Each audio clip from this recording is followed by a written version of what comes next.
Nice one. Well, Lee, it's the latest, biggest game in Newcastle's recent history, but this one's truly monumental, I think, isn't it? Well, yeah, I think Steve Harper said 12 months ago that this is the biggest game in Newcastle's history, and he's come out this week and said the same.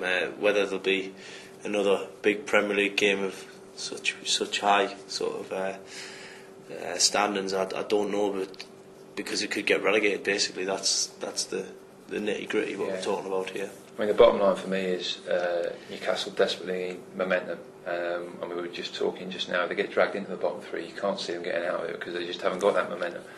And I think Hull, although it will be a difficult place to go in terms of the sort of physical challenge, I think it's the perfect place to go in terms of actually proving that their football is worthy of the Premier League. I think they should get a win. I'm just hoping they do. Well, on paper, you look, at the start of the season, you look down the fixture list and you think, yeah, that's six points, hopefully. But four, this will be the fourth game we've played, and we're still looking for the first win against them. And first goal. First, Cisco. Cisco. I know it's easy to forget. Yeah, but Phil Brown, the way he sets his teams up, he's got this sort of siege mentality which Newcastle probably need at the minute. I don't think they've got. He does all the science. Big Sam the big Sam stuff, and unfortunately when Sam built Bolton, he didn't break the mould because Hull are very much like them as far as I'm concerned, and I think it's going to be a real battle. They'll be doing everything they can to wind Newcastle up and get on top early doors, and Newcastle have probably got to rise above it in some ways. And if Michael Owen plays, then he's going to be absolutely massive because they need his goals at the minute. It sounds really obvious, but we are down to basics now. We've got to get 12 points from the next 30, or that's probably going to be it. And this nightmare season will have the sort of conclusion that I think a lot of people have feared throughout the campaign. I agree with you. I think 12 points would probably make Newcastle safe. Maybe even 10. I'm looking at these games that they've got coming. Obviously, Hull's the first of them. I think they should win at Hull, and in a way, as I say, to build momentum, I think they've got to win at Hull. And then I'm looking at games, Stoke, Borough, Portsmouth, and then Fulham late on.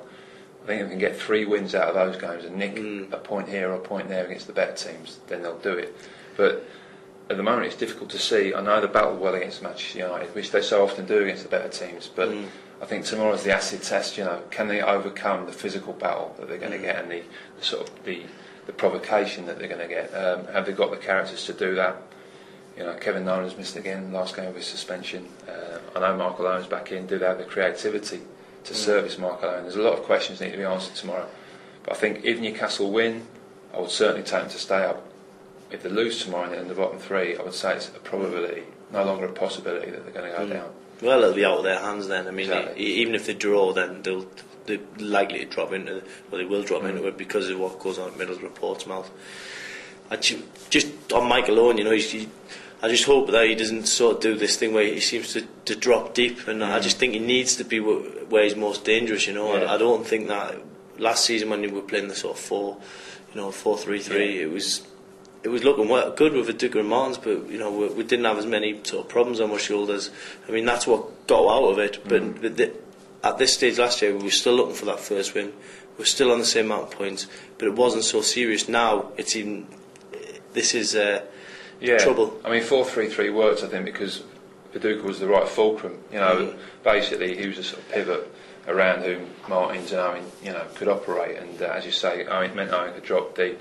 Martins could do what he does well as well, just feed off of the sort of target man. This season they haven't got anyone like that, and I agree. Owen and whoever he plays with up front has got to just concentrate in or around the box, sniffing, and then it's just up to the players behind them to service them. Fingers crossed they can, but I remain unconvinced at the moment. I do as well.